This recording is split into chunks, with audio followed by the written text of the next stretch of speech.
Hi everyone and welcome to Just Love. My name is Paula and I'm here with Judy. Hi Judy. Hi Paula, hi everyone. In our last episode we briefly touched on karma. So in this episode we wanted to dive a little bit deeper. So I have posed some questions and statements for Judy to comment on. But before she comments, let us just remind ourselves of what Judy spoke about on karma in our last episode. Okay, karma can only be cancelled through balance. This is the bottom line. We cannot just magically cancel our karma. Karma is energy out of balance, and energy is like water in that it always flows naturally to a state of balance. The universe forever seeks balance, and the balancing of karma is an integral part of this. It's the balancing of karma that will bring about the so-called golden age. You cannot experience the golden age until you've balanced your karmic debts. Shifting into the golden age is all about evolving beyond the extreme polarity of life on Earth. So yes, karma will dissolve, but to do this it needs to be balanced first, which involves expanding our consciousness to become more aware of where balance is needed. As our consciousness evolves and expands, the process will speed up. Yes, I resonate with that. An expansion of consciousness will also help us to not create more karma. So we're in a place now where we can see that there is dark and light. We see the polarity, which of course has always been there. And now we see the choices more clearly. There is darkness and there is light, and there is a place where we can observe, and in that place of observation we can detach. Would you say that this is balancing our karma? This only provides us with the awareness required. The word karma translates into English as action, so it's not about being detached, but rather taking the necessary action required to balance the karma. The key words here are observation, acknowledgement, and action. Okay, so in the observation we can see the action required. And as we're moving into more of a love vibration, that action must obviously come from love. Exactly. This is what our evolution as a human species is all about, and it involves choosing love over fear. All the negative attacking and bullying that's going on all stems from fear, whether it's warmongering between cultures, religions or nations, politicians attacking their opponents, or bullying in schools, workplaces and online trolling. When you come from love and true empowerment, you don't feel the need to control or bully others. Okay. So we are multidimensional beings and we are in a human body on planet Earth. With regards to karma, can we balance all of our karma in this lifetime? And do you have any examples of how people are balancing their karma from previous lifetimes in this lifetime? We possibly can balance our karma in one lifetime if we work at it. In the greater reality, there are no accidents, so when we find ourselves in a difficult situation in life, it's always a learning experience and often to do with balancing karma. We also need to develop the awareness to enable us to do our best to not create more karma that will need to be dealt with in the future. As an example, I have a friend right here who is going through this process. I'll refer to her by her initial, E, for anonymity. E is a full-time carer for somebody close to her who has serious mental and physical health issues, including very bad anxiety. Caring for this person entails quite a lot of limitations in E's own life. She can recall a life from way back when she was one of the off-planet people who came down here to Earth to assist in a program to further humanise the so-called mixtures, the primate beings who'd had a small amount of human DNA added to their genetics by an older Earth human species that I call the Repterans. This wasn't to enable them to be used as slaves. E was an ET who contributed her DNA to the upgrade and further humanising of one of the mixtures, which linked them genetically. War broke out between the Earth plane Repterans and the off-planet people, and the off-planet people decided to quit the planet, unfortunately having to leave the now humanised mixture people at the mercy of the Repterans.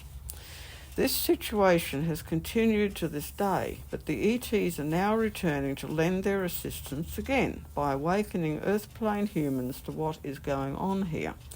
If their conscious awareness can be further enhanced, they'll be able to free themselves from the reptilian controllers.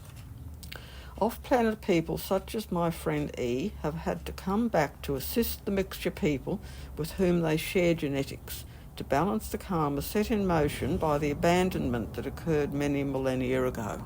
That's interesting, and it makes a lot of sense because the genetic link would bind them. Okay, another question. If, for example, someone is experiencing pain in this lifetime and they feel that it's karma from a previous lifetime, what do you suggest they do to balance their karma to heal their body to have perfect health? My advice is try, if you can, to feel into your consciousness to find out what caused the pain in the first place. You could even try hypnotherapy. This has been useful in some cases. Reiki can also be helpful, as can acupuncture, as these modalities specifically target the energy system where such blocks are held. Reiki can be sent across time and space, so can certainly help, even if the pain is rooted in a past life event. And of course it's worth looking at the 3D approach, seeking treatment from a doctor, chiropractor or physiotherapist. Past life pain is often triggered by a present life event, which can be addressed in the here and now with the appropriate exercises. So we're often told that it's our birthright to have perfect health, but if we're dealing with karma, how can that be the case? Okay, as mentioned earlier, in the greater reality there are no accidents and also no victims. Everything, and I mean everything that happens to us in life has been chosen by our higher soul self before our birth into physicality for a reason. That reason is often to balance karma and also to gain experience. It is not necessarily our birthright on earth to have perfect health. As we evolve to higher levels of conscious awareness where karmic kickbacks will become less and less, then yes. But for most folks down here, not yet. Sorry. So it's not necessarily our birthright on earth to have perfect health, but we can potentially create perfect health. Yes, we can if it's karmically appropriate for us. This is the reason why you get some people who try to do everything right but still get sick, and others who smoke, drink and avoid exercise but live to a ripe and healthy old age. Yeah. I'm not saying to do that, mind you. Our human container is precious and we need to respect and care for it appropriately. Yes, we do. I recently read somewhere about the law of karma, and it said that the law of karma is, as you give, so you receive. It plays out over generations and lifetimes, and it is coming to an end as we approach the fifth dimensional new golden age. How would you speak to that? That's exactly how karma works. As you give, so you receive. Hence the golden rule of doing unto others as you would have them do unto you. In other words, treat others as you yourself would like to be treated. That being the case, I sure would not like to be some of our politicians or religious leaders. Some of them are creating a hell of a karmic debt for themselves in future lives. And karma doesn't really play out over generations, it only plays out through reincarnation. That statement in the Bible about the sins of the father being visited upon the son is really a hidden reference to reincarnation. The father is the past life and the son is the present or future life. As for it coming to an end as we approach the so-called golden age, karma can only be resolved through balance and deeper conscious awareness, which helps to awaken us to the fact that in reality we are all one. So if you do the wrong thing to another, it will come back at you. This awakening to deeper levels of consciousness is what the Golden Age is all about, but it cannot happen until we learn to embrace oneness, which is an individual free will choice. It's not a matter of a Golden Age dropping upon us and freeing everyone from their karma. Every one of us has to come to deeper understanding and put in the necessary work of learning to practice unconditional love towards all, which in turn will enable us to avoid reaping more karma. To quote Sri Chamoy, some seekers will do anything for self-realisation except work for it.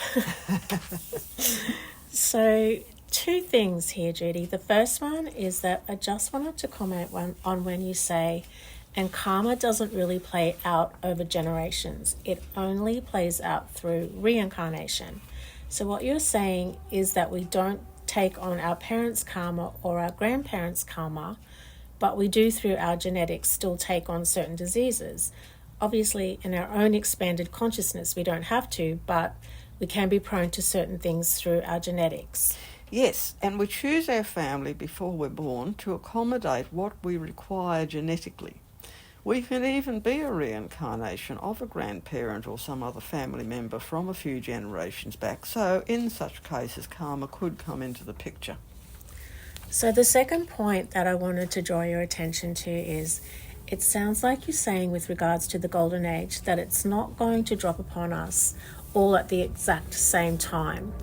As we are all individuals on our own path, working on our own karma and expanding our consciousness at our own unique individual rate, we will experience the golden age individually. I know you're always reminding us that your teachers say that there is a version of Earth for everyone, and I completely understand that, but I was just wondering, with all the talk about a new golden age, is it more of a collective event now? It is slowly moving in that direction as more and more of the genetically enhanced and awakened star children choose birth here. This is what the Genuine ET hybrid program is about.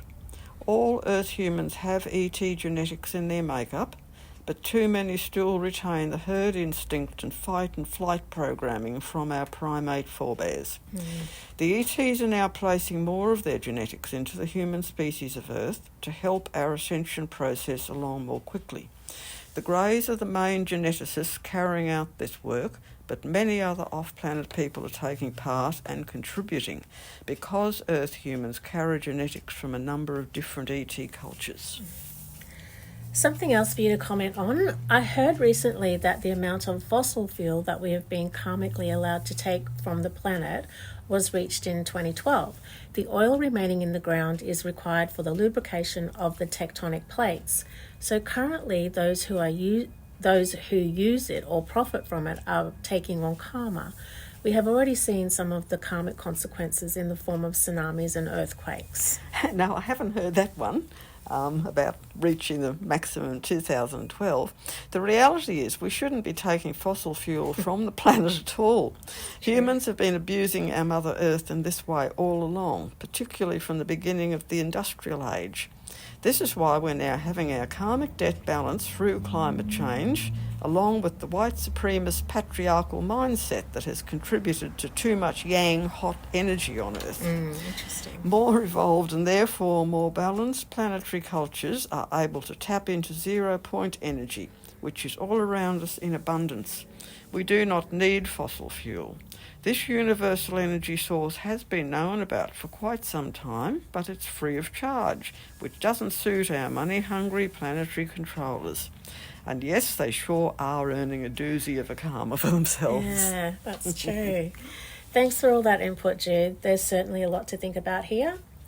If you'd like to read more about all of this information, Judy's books are available from Amazon, and they are Human by Day, Zeta by Night, followed by The Zeta Message, then Extraterrestrial Presence on Earth, Lessons in History, and my two most recent books, both Kindle editions and both also available in German, An Interview with an Alien, Comments by an Undercover ET, and Cosmic Spirituality, Blending Religion and Science in Oneness from an Off-Planet Perspective. awesome. Thanks, Jude, and thanks everyone for listening. Please share, like and subscribe. Sending you all much love, and bye for now.